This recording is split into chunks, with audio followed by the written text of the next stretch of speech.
kita bisa mengucap syukur dalam keadaan baik, itu biasa. Tetapi kalau kita bisa mengucap syukur dalam keadaan yang tidak baik, justru itu luar biasa. Itu dirindukan Tuhan dalam kehidupan kita. Kalau kambing mau dikorbankan, jadi sembelih kambing itu berdarah-darah. Bahkan sampai mati itu kambing dikorbankan. Pada saat kita menghadapi masalah, mungkin kita tidak dihargai oleh orang. Mungkin kita direndahkan oleh orang. Doa kita belum dijawab oleh Tuhan. Sakit penyakit kita belum disembuhkan oleh Tuhan. Secara manusia kita sakit. Secara pribadi kita sakit. Karena belum dijawab Tuhan permohonan-permohonan kita. Tetapi saudaraku, ketika kita bersyukur, itu yang dimaksud dengan korban syukur. Ketika menghadapi masalah, bersyukur. Dikatakan kita Ibrani, persembahkanlah korban syukur kepada Tuhan. Pada saat ada masalah kita bersyukur. Kenapa kita bersyukur? Karena kita tahu ada masalah tapi ada Tuhan menyertai kita. Ada masalah tapi Tuhan Yesus. Itulah membuat kita bisa bersyukur. Enggak masalah ada pergumulan ini. Enggak masalah tantangan ini. Tapi yang paling penting, aku sadar betul ada Tuhan bersama dengan aku. Itulah membuat kita bisa bersyukur. Saudaraku, kenapa kita harus bersyukur dalam segala hal? Dalam kondisi baik ataupun tidak baik. Ada 3 hal yang mau kita pelajari dalam kebenaran firman Tuhan ini. Kenapa kita bersyukur dalam segala hal? Dalam keadaan baik ataupun tidak baik. Yang pertama, kita bersyukur karena kita tahu bahwa Bapa itu selalu memberikan yang terbaik kepada kita. Itu membuat kita bisa bersyukur. Karena kita tahu Bapa itu selalu memberikan yang terbaik kepada kita. Kita anak dia Bapa. Dan dia selalu memberikan yang terbaik kepada kita. Coba baca dulu firman Tuhan. Kitab Matius 7 ayat 9 sampai ayat 11. Matius 7 ayat 9 sampai 11. Dikatakan di sini. Adakah seorang daripadamu yang memberi batu kepada anaknya jikalau ia meminta roti? Terus sampai 11. Atau memberi ular jika ia meminta ikan? Jadi jika kamu yang jahat tahu memberi pemberian yang baik kepada anak-anakmu, apalagi Bapamu yang di surga, ia akan memberikan yang baik kepadamu, kepada mereka yang meminta kepadanya. Katakan di sini. Kenapa kita berkata bahwa Bapa itu selalu memberikan yang terbaik kepada kita? Dikatakanlah kepada firman Tuhan ini, adakah Bapa di dunia ini memberikan yang tidak terbaik kepada anaknya? Jikalau anakmu meminta ikan, apakah kau kasih ular? Jikalau anakmu meminta roti, apakah kau kasih batu? Jikalau Bapa di dunia yang jahat tahu melakukan yang terbaik kepada anaknya, apalagi Bapamu yang di surga. Bapa di dunia tidak sempurna. Bapa di dunia penuh dengan kelemahan. Bahkan dikatakan dalam kebenaran firman Tuhan ini, Bapa di dunia dikatakan Bapa yang jahat. Perbandingannya itu antara Bapa di dunia dengan Bapa di surga. Kalau Bapa di dunia ini dikatakan jahat, memberikan yang terbaik kepada anak-anaknya, apalagi Bapamu yang di surga. Tanamkan di hatimu, dikatakan kita anak. Apalagi Bapamu, Bapa kita berarti kita anak. Dia memberikan yang terbaik kepada kita, anak-anaknya. Saudaraku, saya mendengarkan satu kesaksian dari seorang pendeta. Dia menceritakan pengalaman kehidupan dia waktu masa kecil. Dia berkata bahwa keluarganya, keluarga yang sangat sederhana, bahkan dikatakan miskin. Makan aja bisa, itu udah syukur. Di tengah rumah tangga itu senama Yesus Kristus, dia tidak merasakan kasih Bapa. Kasih dari orang tuanya, dari bapaknya. Kalau dia panggil bapaknya, ayah, paling dijawab, ayah, itu aja gitu. Enggak ada kehangatan, tidak ada kedekatan, tidak ada keintiman antara ayah dan juga dengan anaknya. Sehingga anak ini berkata bahwa ayah itu adalah ayah yang jahat. Dia bisa berkomunikasi, menjalin hubungan komunikasi yang baik hanya dengan ibunya. Tapi dengan ayahnya tidak. Ayah itu ayah yang jahat. Saudara kasih nama Tuhan Yesus Kristus, dengan proses waktu yang berjalan, dia sudah besar. Dan tiba saatnya dia mau menikah karena sudah ketemu dengan seseorang perempuan yang dicintai. Dan mereka sudah serius mau menikah.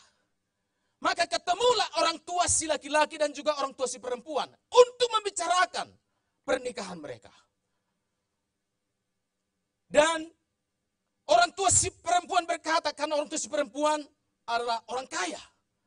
Orang tua si perempuan berkata, biarlah nanti kami yang menanggung semua biaya pernikahannya. Dikatakan orang tua si perempuan. Maka tiba-tiba orang tua si laki-laki berkata, tidak, kita 50-50. Separuh-separuh. Separuh dari pihak perempuan, separuh dari kami. Dikatakan oleh ayah si laki-laki ini. Dan ayah si laki-laki ini yang mau menikahi kaget. Kenapa bapak berkata seperti itu? Separuh dari pihak perempuan, separuh dari pihak laki-laki. Dari mana uang ayah? Setahu saya, ayah saya itu tidak ada uang, kami miskin. Dia mau bertanya, komplain kepada ayahnya dalam acara itu. Tetapi dia berpikir kalau aku komplain nanti, takut ayahku malu. Sehingga dia diam. Dia tidak bertanya apa maksud ayah. Sesudah selesai acara itu, maka mereka pulang. Sampai di rumah. Si anak ini bertanya kepada ibunya, ibu, maksud ayah apa? Ayah berkata, separuh-separuh. Dari kita separuh dan juga dari pihak perempuan separuh. Masuk ayah apa? Dari mana uang ayah? Maka disitulah si ibu ini cerita, anakku, ketika kau sudah usia 20 tahun, ayahmu berpikir bahwa anak ini cepat atau lambat pasti menikah. Oleh sebab itu ayahmu, sejak kau usia 20 tahun, dia selalu menabung. Menabung sedikit demi sedikit demi sedikit. Nah sekarang kau sudah usia 20 tahun, 28 tahun mau menikah. Berarti ayahmu sudah menabung selama 8 tahun. Jadi ayahmu nabung dikatakan. Maka anak ini tersentuh hatinya berkata, kalau ayahku di dunia ini yang jahat, dia memikirkan yang terbaik untuk aku. Apalagi bapakku yang di surga. Dikatakan oleh pendeta ini, karena sudah jadi pendeta dia. Kalau orang tuaku, bapakku yang saya anggap jahat di dunia ini, memikirkan yang terbaik kepada aku, apalagi bapakku yang di surga. Ini menjadi satu berkat pesan kepada kita. Dikatakan kepada firman Tuhan ini, kalau anakmu meminta ikan, apakah kau kasih kepada dia ular? Kalau anakmu meminta roti, apakah kau kasih kepada dia batu? Kalau bapak di dunia ini yang jahat tahu memberikan yang terbaik kepada anak-anak dia, apalagi bapak kita yang di surga. Bapak di surga memberikan yang terbaik diberikan kepada kita. Tanamkan di hatimu bahwa kita anak dan dia selalu memberikan yang terbaik kepada kita. Dia bapak kita dan dia memberikan yang terbaik kepada kita, anak-anaknya. Tanamkan itu di hatimu. Suruh kasih nama Tuhan Yesus Kristus.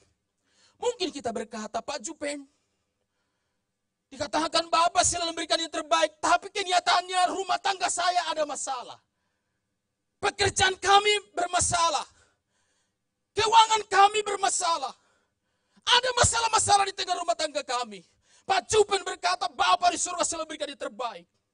Saudaraku, saya katakan kepada kita pada hari ini bahwa masalah-masalah itu hanya kesingnya, luarnya.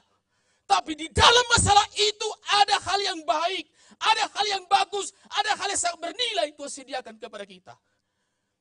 Kalau orang memberikan kado kepada temannya, bungkusnya itu sangat bagus. Bungkusnya itu sangat cantik kelihatannya. Kalau diberikan kado kepada temannya. Tapi isinya belum tentu berharga. Isinya belum tentu barang mahal. Tapi kelihatan dari luarnya itu bagus banget. Cantik banget itu bungkusnya. Dibungkus diikat lagi dengan pita. Sangat cantik kelihatannya. Tapi isinya belum tentu barang yang berharga. Beda dengan Tuhan. Suruh kasih nama Tuhan Yesus Kristus.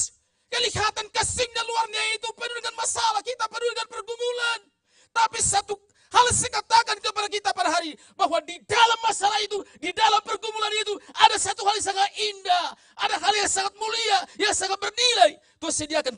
anak-anaknya. Oleh sebab itu saya katakan kepada kita pada hari ini, mari kita selalu mengucap syukur. Kenapa kita bisa mengucap syukur? Karena kita tahu bahwa Bapa di surga selalu memberikan yang terbaik kepada kita. Mungkin saudara sekali lagi saya katakan punya masalah, punya pergumulan saudara atas nama Yesus Kristus. Percayalah bahwa di dalam masalah itu ada berkat Tuhan. Ada hal yang sangat bernilai Tuhan sediakan kepada kita anak-anaknya. Oleh sebab itu saya katakan kepada kita semua pada hari ini, mengucap syukurlah di dalam segala hal. Karena kita tahu bahwa Bapa itu selalu memberikan yang terbaik kepada kita anak-anaknya. Haleluya. Poin yang kedua, kenapa kita bisa mengucap syukur saudaraku? Kita mengucap syukur adalah karena yang kedua, karena Bapa itu selalu merancangkan yang baik kepada kita. Yang pertama tadi dia memberikan yang terbaik kepada kita. Dan poin kedua dia selalu merancangkan yang baik dalam kehidupan kita. Coba dibuka dulu firman Tuhan Yeremia 29 ayat 11. Yeremia 29 ayat 11. Bapa di surga selalu merancangkan yang baik dalam kehidupan kita. Dikatakan di sini, sebab aku ini mengetahui rancangan-rancangan apa yang ada padaku mengenai kamu. Demikianlah firman Tuhan, yaitu rancangan damai sejahtera dan bukan rancangan kecelakaan, untuk memberikan kepadamu hari depan yang penuh harapan. Poin kedua, kenapa kita bersyukur? Karena kita tahu Allah itu, Bapa kita itu selalu merancangkan yang baik dalam kehidupan kita. Dikatakan dalam kebenaran firman Tuhan ini, aku merancangkan rancangan damai sejahtera, rancangan sukacita, rancangan penuh pengharapan. Itulah rancanganku kepadamu, dikatakan Tuhan kepada kita pada hari ini. Tanamkan firman Tuhan ini dalam hati kita, bahwa dia Bapa selalu merancangkan yang baik dalam kehidupan kita. Tanamkan dalam hati kita. Dan biarlah itu selalu mewarnai kehidupan kita. Dan kita berkata, Bapa selalu merancangkan yang baik. Bapa merancangkan damai sejahtera. Bapa merancangkan hidup yang penuh pengharapan dalam kehidupan saya. Kita berkata seperti itu. Karena Yesus. Kenapa kita bersyukur? Karena kita tahu bahwa Bapa di surga selalu merancangkan yang baik dalam kehidupan kita. Saya mendengarkan sebuah cerita, dan ini sebuah kisah nyata diceritakan di sebuah gereja. Dia berkata ada seorang anak muda di sebuah gereja. Anak muda itu begitu antusias melayani Tuhan. Bernyala-nyala melayani Tuhan. Dan rata-rata semua jemaat di gereja itu kenal dengan anak muda itu. Karena dia anak yang baik. Pada hari Minggu, seperti biasa dia datang melayani, datang kebaktian. Dia begitu bersorak-sorak antusias memuji Tuhan, sangat respon dengan firman Tuhan. Sesudah selesai ibadah, maka dia pulang ke rumah. Dia sedang berjalan di trotoar. Dan tiba-tiba dari belakang ada mobil di mana yang menyupir mobil itu sedang dalam keadaan mabuk. Dan apa yang terjadi? Maka anak muda yang sangat setia melayani ini, itu mobil tadi naik ke trotoar sama nama Yesus Kristus, dan anak muda itu ditabrak. Anak muda ditabrak. Kakinya patah. Dan langsung orang-orang yang ada di sekitar itu cepat-cepat memberikan pertolongan, dibawa ke rumah sakit. Sesudah dicek, diperiksa dokter, dan dokter berkata, ini tulangnya ini bukan hanya patah, tapi tulangnya sudah remuk.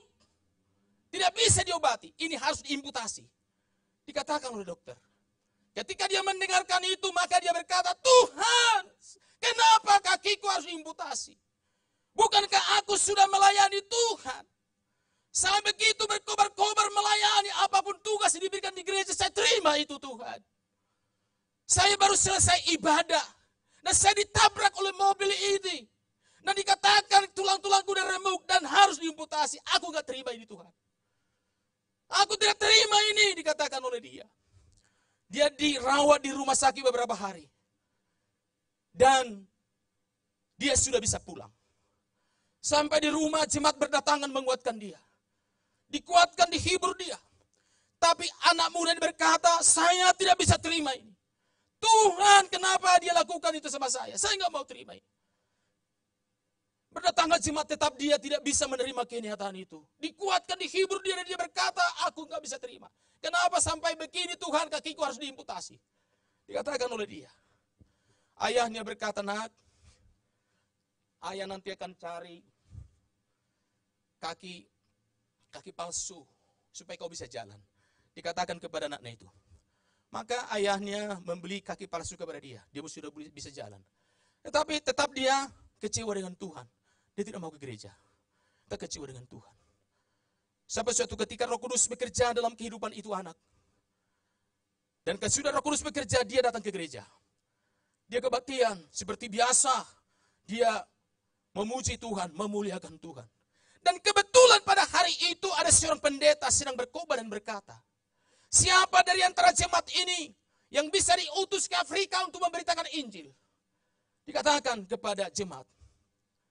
Dan perlu saya katakan kepada kita bahwa siapapun yang diutus dia harus siap menerima segala kondisi keadaan yang ada di Afrika. Karena yang diinjil di sana orang-orang primitif. Mereka kanibal, pemakan orang. Dikatakan oleh pendeta ini. Siapa? Tidak ada yang tunjuk tangan. Semua diam. Dan entah kenapa, tiba-tiba itu anak muda tunjuk tangan. Saya, dibilang dia begitu. Semua mata melihat dia dan kaget bahwa anak muda ini mau pergi memberitakan Injil ke Afrika. Lalu orang pendeta menantang dia maju ke depan dan didoakan dia. Selesai ibadah sampai di rumah. Orang tuanya bertanya, nak, kan udah dikatakan bahwa di sana nanti memberitakan Injil tantangannya begitu berat. Bahkan nyawa pertaruhannya dikatakan kepada anaknya itu. Bagaimana? Apa kau tetap mengambil keputusan diutus memberitakan Injil ke Afrika? Dikatakan seperti itu. Tetap saya mau pergi, dikatakan oleh anak itu. Singkat cerita, hari hanya berangkatlah dia ke Afrika memberitakan Injil. Sudah sampai di sana, maka ini orang-orang primitif ini sudah datang. Orang Afrika, orang primitif berdatangan dan mereka bersuka cita luar biasa karena berpikir ini makanan. Ini makanan. Mereka sangat senang melihat itu anak muda, ini makanan. Saudaraku, maka anak muda ini langsung ditangkap mereka. Kita potong dulu kakinya ini, dibilang gitu. Kita potong kakinya ini. Dipotong kakinya, diambil pisau parang yang besar, dipotong kakinya itu. Ketika dipotong apa terjadi? Kok enggak ada keluar darah? Karena kebetulan yang dipotong itu kaki palsu. Enggak ada keluar darah yang gitu. Dipotong lagi, enggak ada darahnya. Ini bukan manusia biasa ini. Ini dewa ini. Dewa ini, dewa sakti ini. Tidak ada keluar darah. Dikatakan oleh orang primitif itu. Maka anak muda ini berpikir, kesempatan bagi saya memberitakan Injil. Karena aku dianggap dewa. Karena aku dianggap sebagai dewa. Aku pribadi sangat dihormati. Dan apa yang terjadi saudara kasih nama Yesus? Disitulah dia menyampaikan kabar keselamatan bahwa di dalam Tuhan Yesus Kristus ada keselamatan. Tidak ada manusia dibenarkan diselamatkan selain hanya dalam satu pribadi, yaitu Tuhan Yesus Kristus. Dia memberitakan Injil. Ketika dia memberitakan Injil itu, maka semua daerah itu dipulihkan. Daerah itu dilawat oleh Tuhan. Semua bertobat, semua percaya, terima Yesus menjadi Tuhan dan juga juru selamat pribadi mereka di daerah itu. Baru dia berpikir, saudaraku, kira-kira 1 tahun yang lalu, saya mengalami kecelakaan. Kakiku diimputasi dan saya harus pakai kaki palsu ini. Baru dia disadar bahwa rupanya di balik itu Tuhan sedang merancangkan yang baik. Tuhan sedang merancangkan yang baik supaya orang-orang Afrika ini bisa terima Yesus. Menjadi Tuhan dan juga juru selamat pribadi mereka. Rupanya ini rencana Tuhan. Dia bersyukur sama nama Yesus Kristus lewat segala hal yang dihadapi dia. Karena dia tahu bahwa Tuhan selalu merancangkan yang baik dalam kehidupan dia. Melalui keadaan itu, orang-orang primitif, orang Afrika itu dilawat, dipulihkan, diselamatkan oleh Tuhan. Saya katakan kepada kita pada hari ini, mungkin keadaan kita lagi kurang baik. Ada masalah, ada pergumulan, dan kita berkata, saya tidak terima ini masalah ini. Saya tidak terima masalah ini. Saya sudah melayani Tuhan. Saya sudah sungguh-sungguh setia menyerahkan hidupku melayani Tuhan. Kita berkata seperti itu. Saya nggak mau terima ini. Kita berkata seperti itu. Tapi satu hal saya katakan kepada kita pada hari ini bahwa Bapa di surga selalu merancangkan yang baik dalam kehidupan kita. Mungkin kita belum tahu sekarang apa maksud Tuhan. Tapi satu hal saya katakan kepada kita, tetaplah layani Tuhan. Tetap maju terus dalam Tuhan sampai titik tertentu nanti kalau kita tahu bahwa maksud Tuhan adalah maksud yang baik dalam kehidupan kita. Saya tadi setuju yang dikatakan oleh Ibu Yanti dikatakan. Saya dengar kabar dari Bapak Simanjuntak bahwa ibu dalam keadaan batuk. Jadi ditanya oleh Ibu Ratna, apa nanti datang ke Batinia? Bilang gitu. Saya nggak tahu. Digalakkan oleh Pak Simanjuntak. Tapi tadi saya lihat datang seorang nama Yesus. Tadi di dokon batuhon lo ibu niku. Tadi dikatakan batu sudah gitu. Apa dikatakan oleh ibu? Bapak, di rumah itu kalau masalah-masalah kecil-kecil, kecuali masalah mungkin kita nggak bisa berdiri lagi, baru kita tidak kebaktian. Selama masih bisa kita tetap datang ke gereja. Dikatakan surga nama Tuhan Yesus Kristus. Saya katakan kepada kita, mungkin kita ada masalah, ada pergumulan dalam kehidupan kita. Saya katakan kepada kita pada hari ini, tetap maju dalam Tuhan. Masalah ini kenapa Tuhan saya alami? Kenapa kami diperhadapkan pergumulan yang seberat ini? Kita mungkin tidak tahu apa maksud Tuhan di balik itu. Tapi satu hal saya katakan kepada kita, sampai titik tertentu nanti baru kita tahu, oh rupanya ini maksud Tuhan. Syukur kau izinkan itu Tuhan. Karena lewat masalah itu, aku sekarang mengalami sukacita besar. Aku sekarang dilawat Tuhan. Aku sekarang diberkati oleh Tuhan melalui masalah itu. Saya masih ingat waktu saudaraku sakit parah dulu. Lebih kurang 4 tahun sakit parah. Ini ulu hati saya, lever saya sakitnya luar biasa.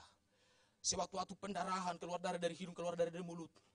Udah dibawa berobat kemana-mana. Saya tidak tahu apa maksud Tuhan, kenapa aku harus begini. Kalau dikatakan rajin ke gereja, rajin ke gereja. Mungkin dari kami 9 bersaudara yang paling rajin ke gereja saya. Orang bisa main bola, tapi saya sisir rambut saya rapi, saya pergi ke gereja. Maka orang berkata, ngaruh si tua ini. Saya dikatakan si tua, karena rajin ke gereja. Saya nama Yesus. Kalau ada ibadah rumah tangga, kadang-kadang sudah disuruh membawa ende. Di ibadah rumah tangga. Tapi saya kok sakit. Kenapa aku begini? Dibawa berobat kemana-mana, tidak sembuh-sembuh. Kenapa ini? Saya Kenya sudah putus asa karena sudah berobat kemana-mana tidak sembuh-sembuh. Sampai suatu ketika ketemu dengan seorang bapak. Dia berkata, asalkan kau sungguh-sungguh beriman kepada Tuhan, kau pasti sembuh, dikatakan. Kau pernah dengar Lazarus yang sudah 4 hari di kuburan. Dia dibangkitkan oleh Tuhan Yesus Kristus, hidup kembali. Langsung saya bawa Lazarus kepada diri saya. Lazarus sudah busuk di kuburan. Tapi dibangkitkan Tuhan dan hidup kembali. Sementara saya sakit tapi saya masih hidup. Karena itu disitulah saya berserah sama Tuhan. Saya serahkan diri sama Tuhan. Ketika berserah, maka saya alami damai nasumurung. Sukacita yang luar biasa saya alami. Sebelumnya itu mau mati aja. Stres putus asa. Mati aja kalau enggak sembuh-sembuh ini penyakit. Tetapi ketika saya berserah sama Tuhan, saya serahkan hidup saya kepada Tuhan. Saya mengalami damai. Saya mengalami sukacita yang luar biasa. Yang belum pernah saya alami itu. Mungkin selama ini Tuhan Yesus masih di luar mengetok pintu hatiku. Saya masih Kristen agamawi mungkin pada saat itu. Belum lahir baru. Dan apa yang terjadi sama Yesus Kristus ketika saya berserah, saya mengalami sukacita sangat luar biasa. Karena saya sudah mengalami sukacita itu, saya tidak pikirkan lagi penyakit itu. Yang dalam hatiku, mati atau hidup, saya berserah sama Tuhan. Saya tidak pikir lagi itu. Dan puji Tuhan berangsur-angsur, tanpa pergi ke dokter. Disembuhkan oleh Tuhan. Ketika sembuh sama Yesus Kristus, apa yang terjadi sama ketika sudah mengalami kesembuhan itu, saya bersyukur. Dan lewat saya sudah disembuhkan itu, disitulah saya mengalami sukacita besar, dan saya merahkan hidup saya sekolah kita di Medan. Saya mau berserah sama Tuhan, saya mau melayani Tuhan. Kuliah lagi ke Jakarta, sama Tuhan Yesus. Saudaraku, di situ saya merenung. Rupanya di balik masalah itu, di balik penyakit itu, ada maksud Tuhan. Supaya saya sungguh-sungguh mengalami kasih Tuhan, mengalami sukacita besar. Saya merahkan hidup saya dipakai kepada Tuhan, dan saya dipakai Tuhan menjadi pelayannya. Ada maksud Tuhan di balik segala masalah itu. Itu yang saya katakan kepada kita pada hari ini. Mungkin kita sedang menghadapi masalah, menghadapi pergumulan, dan secara manusia kita berkata, kenapa saya harus alami masalah ini? Aku sudah berdoa. Aku sudah berseru, aku sudah berpuasa seperti dikatakan oleh Bapak Gembala Sidang kita tadi. Sudah berdoa untuk anaknya. Sudah berpuasa untuk anaknya. Kok tidak sembuh-sembuh? Saudaraku, kasih nama Tuhan Yesus. Apapun masalahmu sekarang saya katakan kepada kita, Tuhan merancangkan yang baik dalam kehidupan kita. Terus maju dalam Tuhan. Walaupun terseot-seot, tetap datang ke gereja, amin. Tetap datang ke gereja. Hujan tetap datang ke gereja, amin. Tetap muliakan Tuhan. Persembahkan talentamu. Persembahkan segala karuniamu kepada Tuhan. Mungkin belum dijawab oleh Tuhan pergumulanmu. Percayalah sampai titik tertentu. Kita tahu bahwa ada rencana Tuhan yang sangat indah dalam kehidupan kita. Terus maju dalam Tuhan. Terus layani Tuhan. Saya yakin dan percaya semua diperhitungkan oleh Tuhan. Langkah demi langkah kita dari rumah itu semua diperhitungkan oleh Tuhan. Ketika kita saudaraku kena hujan, itu juga diperhitungkan oleh Tuhan. Tetap layani Tuhan dalam kondisi, situasi yang bagaimanapun. Walaupun ada tantangan dan masalah, tetap muliakan Tuhan. Sampai hari hanya nanti kita tahu. Oh, rupanya ini maksud Tuhan. Terima kasih Tuhan, aku bersyukur kau izinkan masalah itu. Karena melalui masalah itu, aku sekarang mengalami sukacita besar. Aku sekarang sangat berbahagia. Aku sekarang berkata, engkau hartaku yang paling berharga daripada segala hal. Karena aku sudah mengalami kasih-Mu yang sangat luar biasa Tuhan. Terus maju dalam Tuhan. Apapun situasi, apapun kondisinya, terus maju dalam Tuhan. Walaupun doamu belum dijawab Tuhan, percayalah Tuhan sedang merancangkan yang indah dalam kehidupan kita semua. Amin. Haleluya. Poin yang ketiga, saudara kasih nama Yesus. Kenapa kita harus mengucap syukur? Coba dibuka dulu. Ditayangkan dulu Roma 8 ayat 28. Roma 8 ayat 28. Dikatakan di sini, kita tahu sekarang bahwa Allah turut bekerja dalam segala hal, dalam segala sesuatu untuk mendatangkan kebaikan bagi mereka yang mengasihi Dia, yaitu bagi mereka yang terpanggil sesuai dengan rencana Allah. Katakan kepada firman Tuhan ini, kita tahu sekarang bahwa Allah turut bekerja dalam segala hal untuk mendatangkan kebaikan bagi mereka yang mengasihi Dia. Poin yang ketiga, kenapa kita harus mengucap syukur? Poin yang pertama tadi kita mengucap syukur karena kita tahu Allah Bapa itu selalu memberikan terbaik sama kita. Dan poin kedua, kenapa kita bersyukur? Karena Dia selalu merencanakan yang baik dalam kehidupan kita. Dan poin ketiga, kenapa kita harus mengucap syukur? Karena kita tahu bahwa Tuhan turut bekerja dalam segala hal untuk mendatangkan kebaikan kepada kita. Haleluya. Katakan di sini, Tuhan turut bekerja dalam segala hal untuk mendatangkan kebaikan kepada kita. Untuk mendatangkan kebaikan kepada kita. Dalam segala hal itu, Allah itu turut bekerja untuk mendatangkan kebaikan kepada kita. Saudaraku, kadang-kadang kita belum berdoa, bisa langsung diberkati oleh Tuhan. Baru sekali berdoa, langsung diberkati. Dan diberkati terus. Diberkati Tuhan terus. Sampai kita heran, wah ini Tuhan ini luar biasa. Saya selalu diberkati. Belum berdoa, sudah diberkati. Tapi saudaraku, ketika kita diberkati Tuhan, apakah kita tanya diri kita? Kita tanya diri kita. Apa maksud Tuhan di balik segala berkat ini? Dikatakan di sini bahwa Tuhan turut bekerja dalam segala hal untuk mendatangkan kebaikan kepada kita. Berarti ketika kita diberkati, oh itu untuk mendatangkan kebaikan. Dengan satu tujuan supaya kita pandang Tuhan. Supaya kita semakin mencintai Tuhan. Supaya kita semakin memuliakan Tuhan. Supaya kita semakin terus melayani sesuai talenta kita, karunia kita. Maka kita diberkati.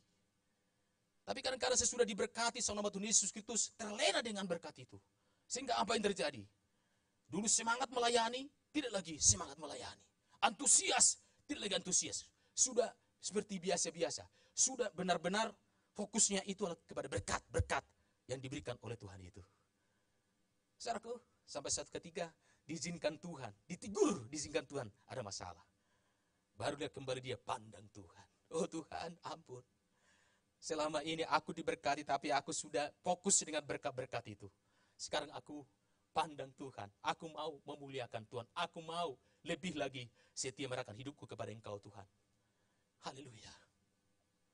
Saudaraku, suatu ketika ada pembangunan proyek yang besar. Proyek yang besar. Berarti karena proyek ini besar, berarti alat-alat berat pun ada di situ. Bising suaranya. Dan mandor ada di lantai 4. Mandor itu memanggil temannya yang sedang mengkocok semen, mengerjakan sesuatu di bawah. Weh, bilang gitu. Enggak didengar, ya di lantai 4 jauh. Weh, bilang gitu. Enggak didengar juga. Weh, itu lagi. Dibesari suaranya. Kok enggak respon gitu. Kenapa terjadi? Mungkin kalau ini uang 10.000 saya gulung-gulung aja lah gitu, gulung-gulung gitu, saya lempar kepalanya gitu. Dung gitu, lempar dia gitu. Nah, pas uang itu jatuh di depan dia. Dia uang, ada uang gitu, lihat 10.000 masukkan ke kantong. Kok nggak mau lihat juga, nggak mau lihat ke atas juga nih orang gitu. Mungkin uang 20.000 gitu. Lalu digulung-gulung juga uangnya, gulung-gulung uang itu gitu, dilemparkan kepada dia gitu. Dia tetap nggak mau lihat juga ke atas, ada uang gitu. Bagus ini, dari 10 ini 20. Mantap gitu. Nggak mau juga melihat ke atas. Mungkin kalau uang 50 baru melihat ini gitu. Baru melihat ini.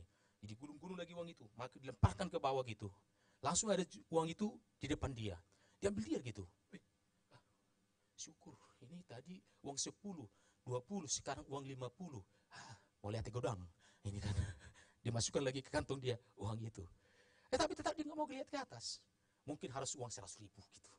Kalau uang 100 ini pasti dia kaget dan dia balik ke atas gitu. Lemparkan uang 100.000 sudah digulung-gulung. Dan tetap uang itu diambil dia dan tidak mau melihat ke atas. Waduh, udah dikasih uang. Tetap dia tidak mau melihat ke atas. Bagaimana aku bisa ngomong kepada dia? Dikatakan oleh mandor ini. Berarti yang saya lakukan jangan uang. Ambil batu aja lah gitu. Diambil batu. Tapi batu kecil. Lempar ke pas kena kepala. Tik gitu. Saya gitu. Langsung dilihat ke atas. Dia ke atas gitu. Dilihat ke atas. Jadi tadi dikasih uang kepada dia, tidak mau melihat ke atas. Justru dia sibuk dengan segala kesibukan dia, tidak mau melihat ke atas. Uang itu diambil, dikantongi, tetapi harus dilempar dengan batu dulu. Baru dia mau melihat ke atas. Saudaraku, kasih nama Tuhan Yesus Kristus. Saya katakan tadi itu, bahwa Tuhan turut bekerja di dalam segala hal untuk mendatangkan kebaikan kepada kita. Ketika kita diberkati oleh Tuhan, apa maksud Tuhan ketika kita diberkati? Diberikan kepada kita kesembuhan. Usaha kita diberkati oleh Tuhan. Yang lain-lain diberkati oleh Tuhan. Apa maksud Tuhan di balik itu? Ada maksud Tuhan untuk mendatangkan kebaikan supaya kita pandang Tuhan. Supaya kita fokus sama Tuhan. Kita berserah, semakin mencintai, semakin sungguh-sungguh dalam Tuhan. Itu maksud Tuhan. Kalau kita sudah terlena dengan berkat-berkat yang sudah Tuhan berikan kepada kita, jangan salah. Kalau Tuhan menegur kita, Tuhan mengizinkan sesuatu hal untuk menegur kita. Apakah harus seperti itu? Maka kita mau pandang Tuhan. Mari katakan ini, Tuhan turut bekerja dalam segala hal untuk mendatangkan kebaikan kepada kita. Pada saat kita diberkati, Tuhan turut bekerja di situ. Supaya kita pandang Tuhan dan berserah sama Tuhan. Ketika ada masalah, ada tujuan Tuhan di dalam itu. Supaya kita pandang Tuhan. Dan kita berserah sama Tuhan. Melayani Tuhan dengan lebih sungguh-sungguh. Mari kata, Tuhan turut bekerja dalam segala hal untuk mendatangkan kebaikan kepada kita. Kita bersyukur waktu kita diberkati. Bersyukur. Ada maksud Tuhan. Apa maksud Tuhan begitu? Supaya saya semakin lebih lagi menyerahkan hidupku sama Tuhan. Ketika kita diperhadapkan dengan masalah, Tuhan juga bekerja di situ. Tuhan juga bekerja di situ. Supaya kita mulai koreksi diri dan semakin berserah. Pandang Tuhan. Layani Tuhan. Serahkan hidupmu kepada Tuhan. Haleluya. Saudaraku, kesimpulan kebenaran firman Tuhan pada hari ini, mengucap syukurlah di dalam segala hal. Mengucap syukurlah di dalam segala hal. Dalam keadaan baik dan juga keadaan tidak baik, kita harus mengucap syukur. Kenapa kita mengucap syukur? Poin yang pertama tadi, kita mengucap syukur karena kita tahu bahwa Bapa selalu memberikan yang terbaik kepada kita. Dalam kondisi dan situasi yang bagaimanapun, Dia selalu memberikan yang terbaik kepada kita. Ada masalah, ada perubahan, itu cuma casingnya, luarnya itu. Tapi di dalamnya itu ada berkat yang sangat bernilai Tuhan sediakan kepada kita. Poin kedua, kenapa kita bersyukur? Karena Bapa di surga selalu merancangkan yang baik dalam kehidupan kita. Kita menghadapi masalah dan kita berkata, kenapa Tuhan saya harus menghadapi masalah ini? Saya sudah berdoa dan berdoa, kok belum ada jawaban Tuhan. Tetaplah sungguh-sungguh layani Tuhan. Walaupun belum dijawab Tuhan masalahmu, tetap sungguh-sungguh datang sama Tuhan, layani Tuhan. Tetap rajin ke gereja, muliakan Tuhan. Sampai titik tertentu nanti kita tahu, oh rupanya maksud Tuhan adalah ini. Tuhan itu sedang merancangkan yang baik dalam kehidupanku. Puji Tuhan, syukur Tuhan izinkan itu terjadi. Karena lewat masalah itu, aku sekarang di bawah Tuhan naik level. Aku sekarang dibawa Tuhan untuk menikmati sukacita yang lebih besar. Dan poin ketiga, kenapa kita harus mengucap syukur? Karena kita tahu Tuhan turut bekerja dalam segala hal untuk mendatangkan kebaikan kepada kita. Amin untuk firman Tuhan. Saudara, kita bangkit berdiri. Kita dengar satu pujian yang pertama tadi. Sebelum doa pembukaan, kita dengar pujian ini.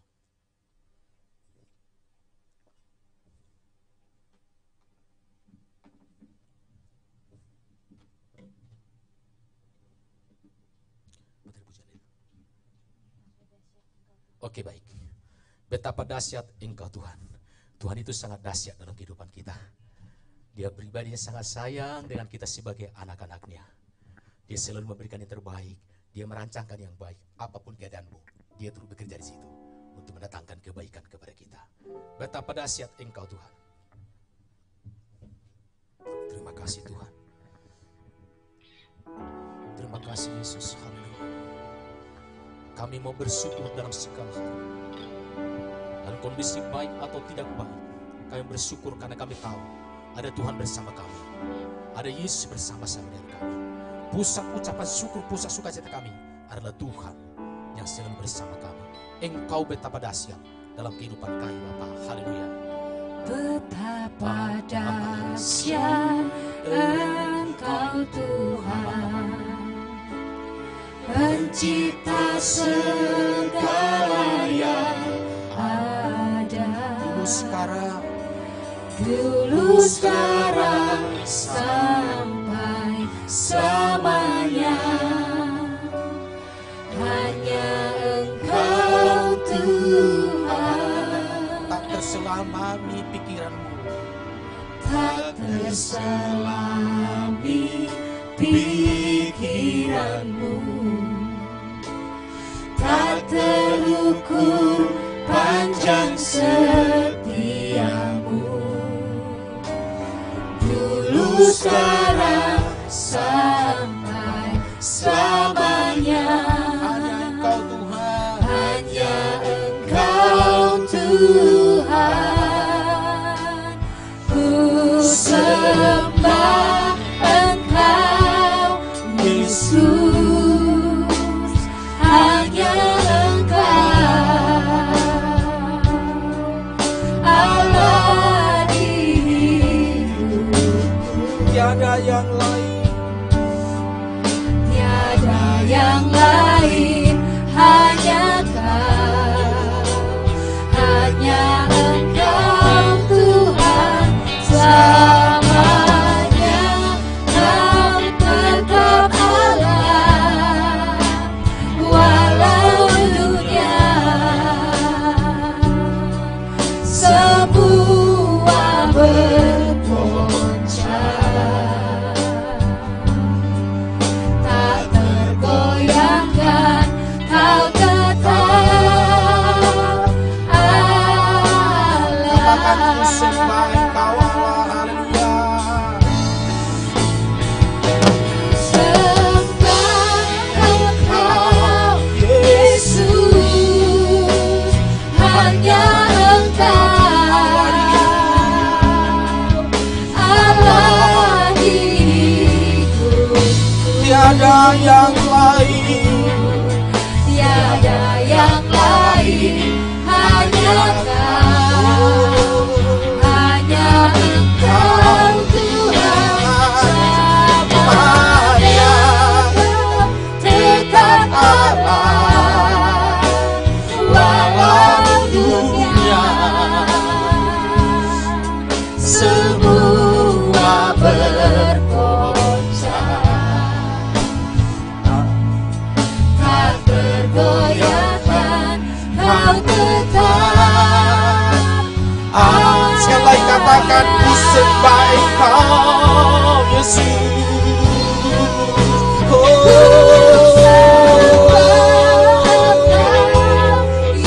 Yesus, hanya Engkau Allah di hidupku. Tiada yang lain, hanya Kau, hanya Engkau Tuhan.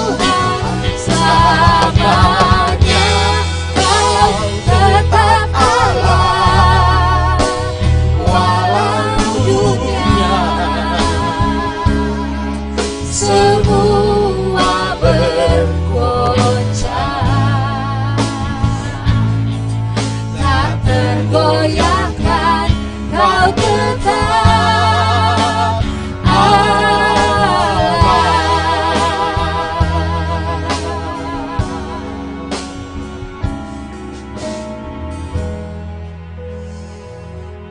Terima kasih Bapa. Bapa yang sungguh sangat baik dalam kehidupan kami. Kami bersyukur bahwa Engkau Bapa yang sangat sempurna. Dan kami bersyukur sebagai anak-anak-Mu. Dan Engkau selalu memberikan yang terbaik dalam kehidupan kami. Terima kasih ya Bapa. Kau selalu merancangkan yang baik dalam kehidupan kami.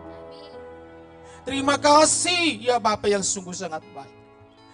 Dan dalam kondisi dan situasi yang bagaimanapun Kau turut bekerja dalam segala hal untuk mendatangkan kebaikan kepada kami. Terima kasih Bapa. Biarlah lewat kebenaran firman Tuhan ini kami terus mengucap syukur dalam kondisi dan situasi yang bagaimanapun. Karena kami tahu Kau ada selalu bersama-sama dengan kami, menyertai kami. Dan di balik segala hal itu kami tahu ada hal yang sangat indah yang Kau sediakan bagi kami Tuhan. Ajar kami setia. Ajar kami selalu fokus kepadamu. Ajar kami untuk terus dalam kondisi dan situasi yang bagaimanapun. Untuk terus melayani Tuhan. Memberikan yang terbaik kepadamu.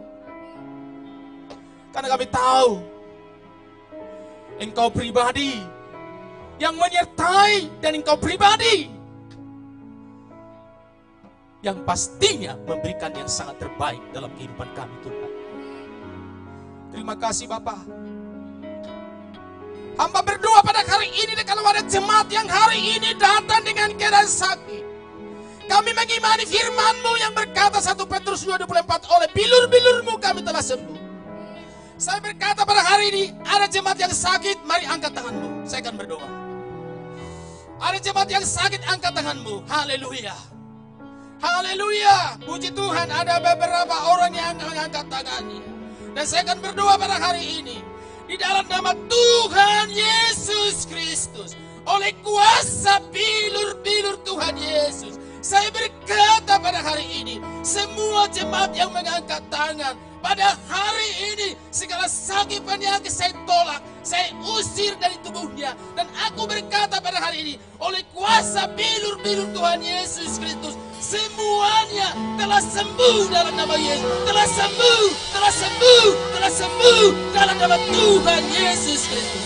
Terima kasih ya Bapa untuk kesembuhan yang sudah dialami oleh jemaat Tuhan.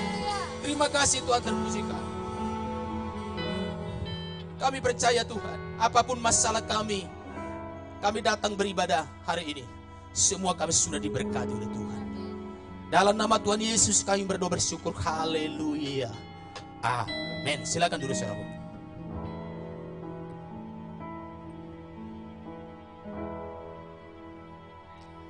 Kita semua sudah diberkati dengan firman Tuhan.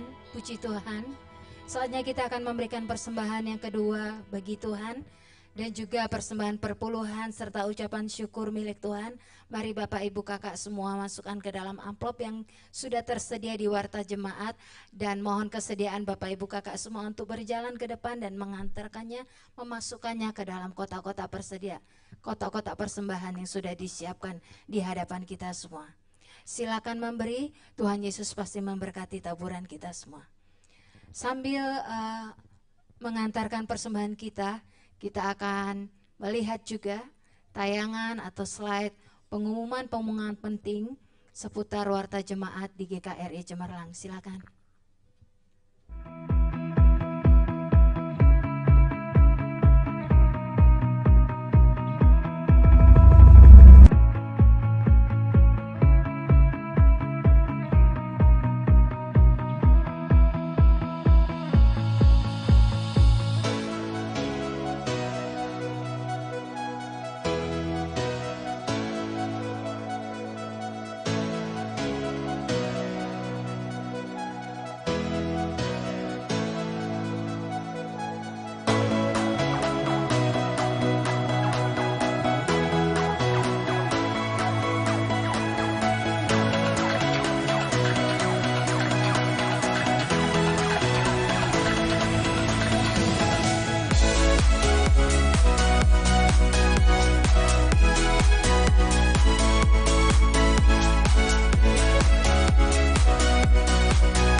Ya.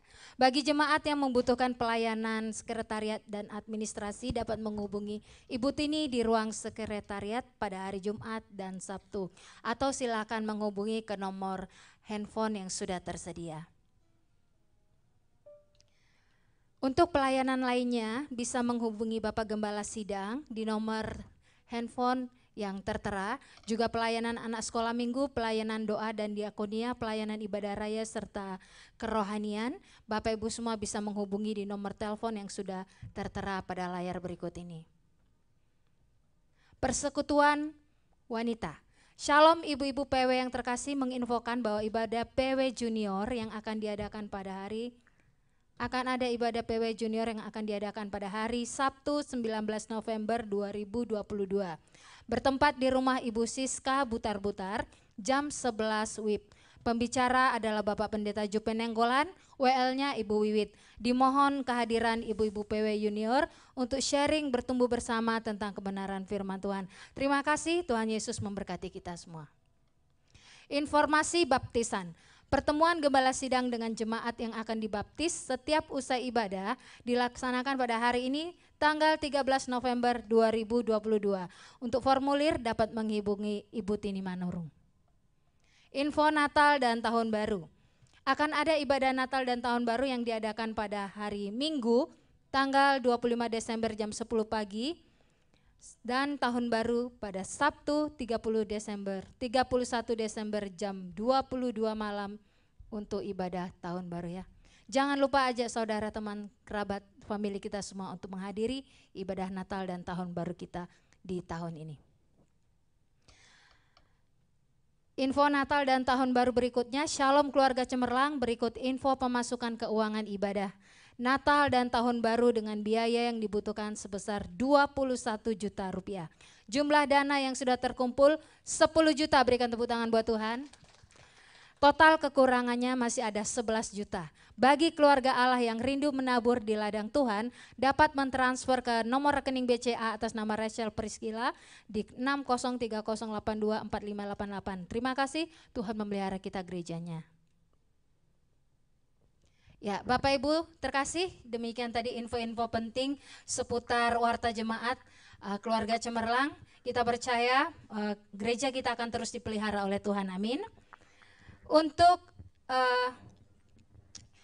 info sekretariat lainnya, ini ada yang tertinggal, yaitu bagi Bapak Ibu yang membutuhkan untuk sertifikat penyerahan anak, harap menyertakan sertifikat penyerahan anak dan sertifikat baptisan nanti. Dan untuk pertemuan dengan Gembala Sidang bagi akan yang dibaptis, seperti yang saya sudah katakan tadi, akan dilaksanakan pada hari ini. Jadi tolong jangan pulang dulu. Dan juga akan ada latihan core bagi PW Junior, PW Senior GKRI. Jadi mohon kesediaan ibu-ibu untuk tinggal sebentar usai ibadah ini. Ya, demikian info yang penting. Kita akan berdoa syafaat dan kita akan tutup dalam ibadah. Saya persilakan Bapak Pendeta Bayu Samudra untuk pimpin kita dalam doa.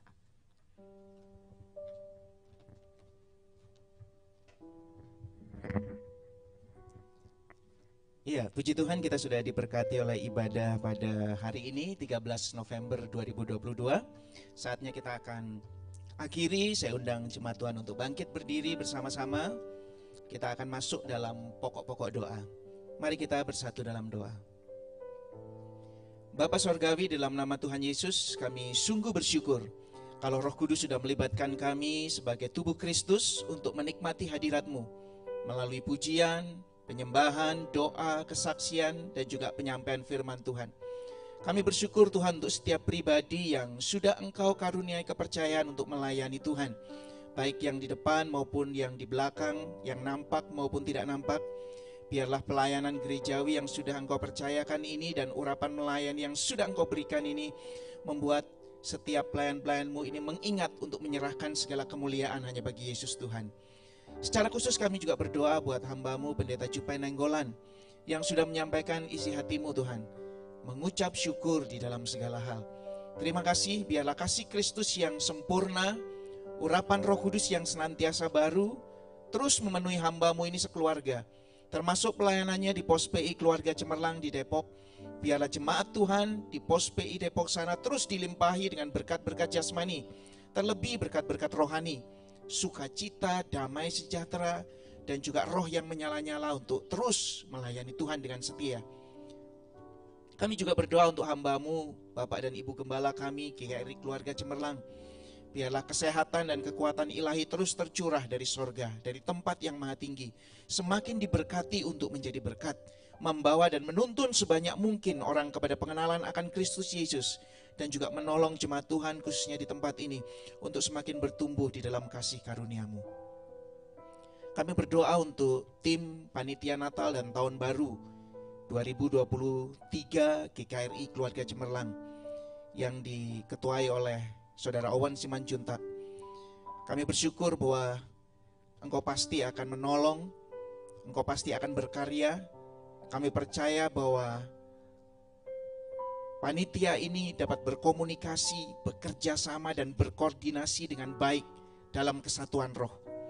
Kami percaya Roh Kudus pasti akan memperlengkapi dan menyempurnakan dana yang dibutuhkan, segala latihan yang akan dilakukan, persiapan yang diperlukan, baik itu acara, rundown atau susunan acara, dekorasi, konsumsi dan lain-lain. Kami percaya Tuhan, Engkau berkarya buat anak-anak-Mu ini. Kami berdoa juga buat jemaat Tuhan yang hadir saat ini, yang beribadah baik secara onsite maupun juga secara online karena sesuatu dan lain hal. Kami percaya jemaat-Mu ada di hatimu, pikiranmu dan rencanamu. Biarlah kasih-Mu terus melingkupi dan menyelimuti setiap jemaat Tuhan di tempat ini, mengikat kami dalam kesatuan roh, memperlengkapi kami dengan karunia-karunia roh, dan juga semakin mendewasakan kami dengan buah Roh Kudus.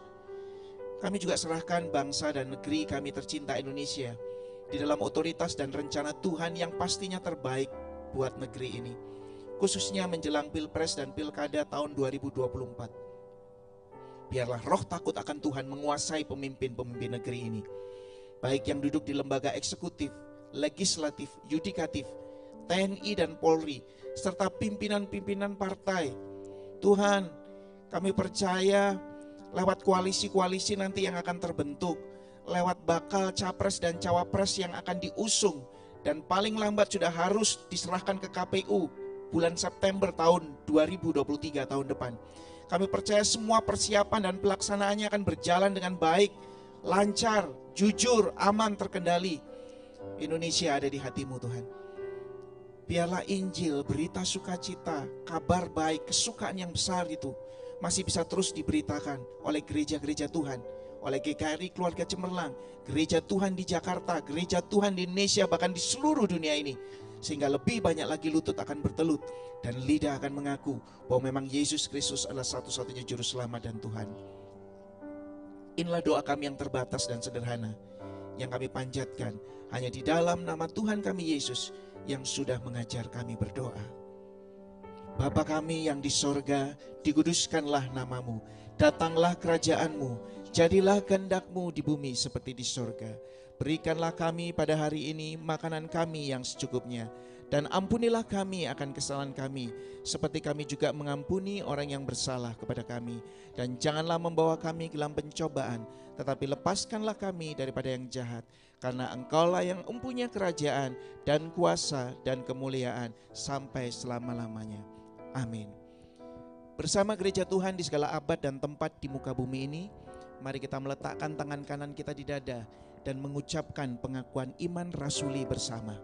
Aku percaya kepada Allah, Bapa yang Maha Kuasa, Khalik langit dan bumi, dan kepada Yesus Kristus anaknya yang tunggal Tuhan kita, yang dikandung daripada Roh Kudus, lahir dari anak darah Maria, yang menderita di bawah pemerintahan Pontius Pilatus, disalibkan, mati dan dikuburkan, turun ke dalam kerajaan maut.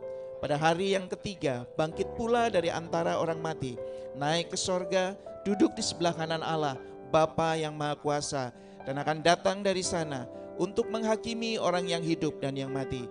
Aku percaya kepada Roh Kudus, gereja yang kudus dan am, persekutuan orang kudus, pengampunan dosa, kebangkitan tubuh, dan hidup yang kekal.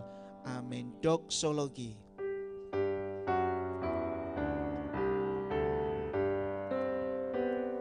Kepada Allah beri puji, serta kepada Allah kasih, Roh Kudus muliakan, berkuasa dan berkasihan. Amin.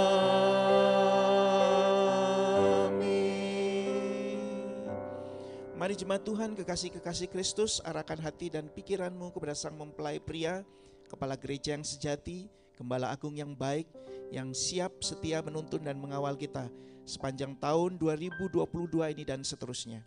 Angkatlah kedua belah tanganmu, biarlah melalui tangan hambanya yang sederhana ini, tangan Tuhan sendiri yang maha perkasa dan pemurah itu memberkati kita secara khusus. Tuhan memberkati engkau, Tuhan melindungi engkau, Tuhan menyinari engkau dengan wajahnya dan memberi engkau kasih karunia. Tuhan menghadapkan wajahnya kepada kita semua tanpa kecuali dan memberikan damai sejahtera yang melampaui segala akal. Maranatha, kelak kita semua berjumpa Tuhan Yesus muka dengan muka dalam kemuliaan kekal. Kita semua yang percaya sudah terima berkat Tuhan dan mengucap syukur. Sama-sama katakan, amin. Amin. Amin.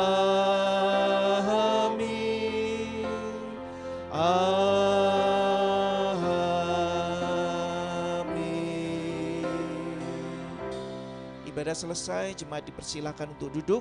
Saatnya bersaat teduh sejenak. Selamat hari Minggu, Tuhan Yesus memberkati kita semua. Haleluya.